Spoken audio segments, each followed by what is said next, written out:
In this video, I'll show you how to use state diagram in Plant UML. State diagrams provide a visual representation of different states in a system or an object that can be in or a transition between those different states. They are essential in modeling the dynamic behavior of the systems, capturing different events over different times, and depicts the system's life cycle, making it basically easier to understand, design, and then optimize the behavior.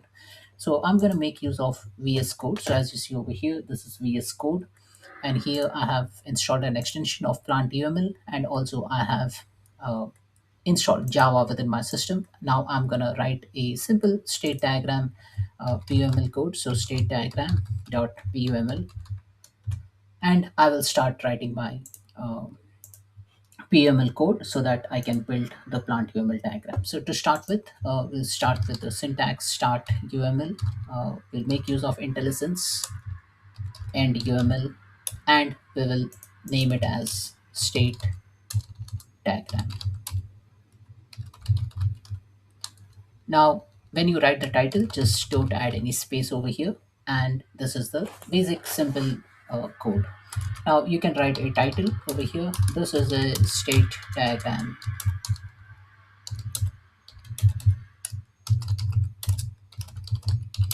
built by whoever, like the author. So I'll just write my name over here. So this is a simple title, and you just preview, and this will show you the output. Now we haven't added anything. This is just a simple title, so it will just show you the title. Now let me rename it correctly. Okay. Now to start with the state diagram, you just need to write the syntax state, and maybe I'll just call it as, say, maybe st. Okay, and I'll just call it as start state end. So I've got two state, start and end. And I'll just run this and then show it to you how it looks like. You can even add a footer for your state diagram. So I'll just write in footer. Maybe you just want to write something on copyright or some basic instruction at the footnote. So copyright 2026. Yeah, you can write this footer and then you can view the output as well. So that piece of text will come as a footer. Now, okay, we have a state which is a start and which is an end state.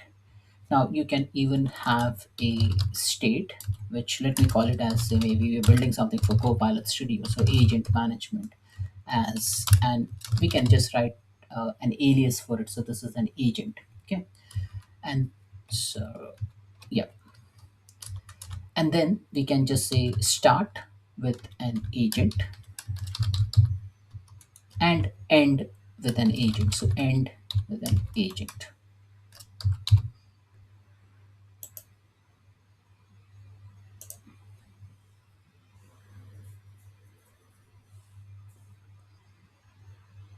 And then it will show you that basic linkages. So agent management, this is the start, this is an end.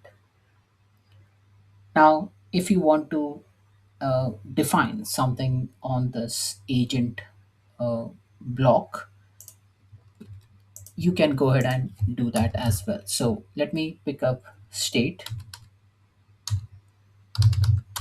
agent.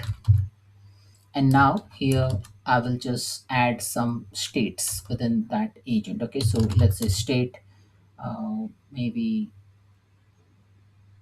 agent created as agent created,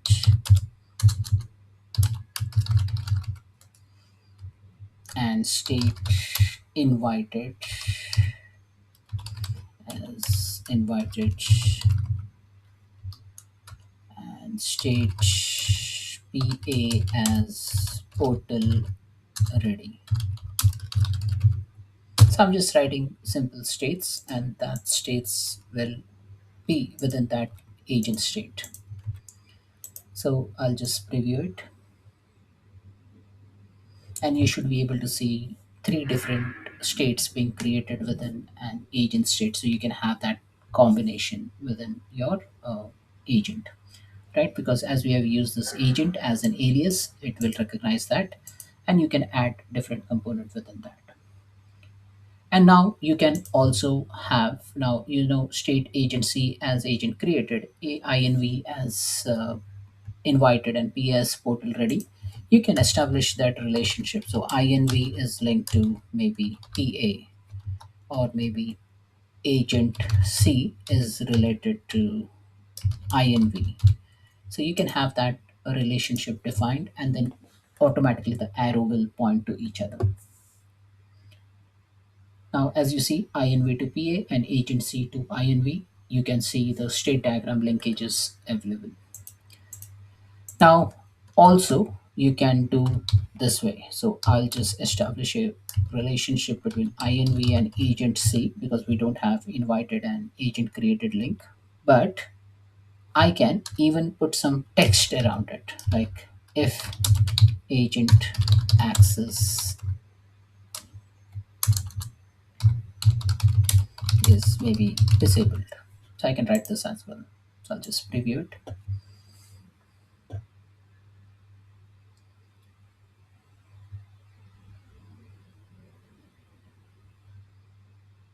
And if you see here, invited, portal ready, if agent access is disabled. Now this is coming from invited to agent created, right? Now, let me remove this link so that it is a bit clearer. I just wanted to show you that we can add a text in that line. Also, we can play around with the line as well. Like if you see this line, if agent access is disabled, inv to agent c, inv to agent c, and here I can just say dotted.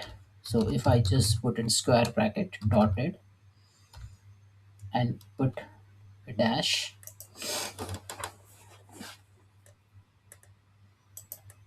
preview it.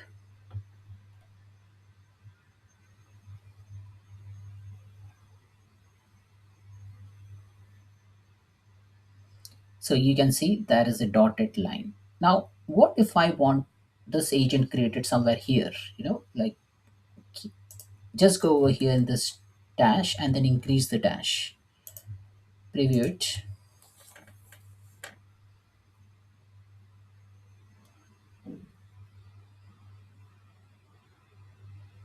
And now you have increased the height, right?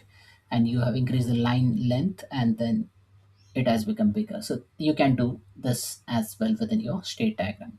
So you can play around with the state diagram. You can add multiple state. I've just given you a very simple example, like how we can build that state diagram. Remember, state diagram provide visual representation of different states a system or an object can be in. So multiple state, like a contact created, contact disabled, contact approval pending. So you can have those kind of state diagram.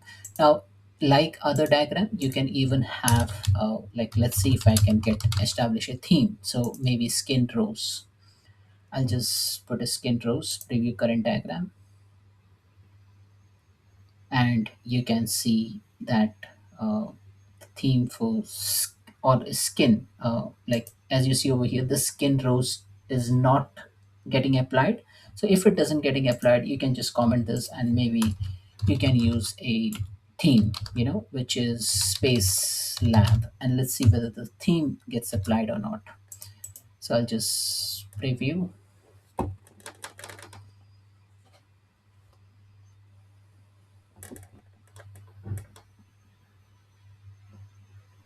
and you should see that the theme has been applied. So you can build, you can add different themes. You can add mono theme, you can add other different themes, which I've already covered in one of the different videos.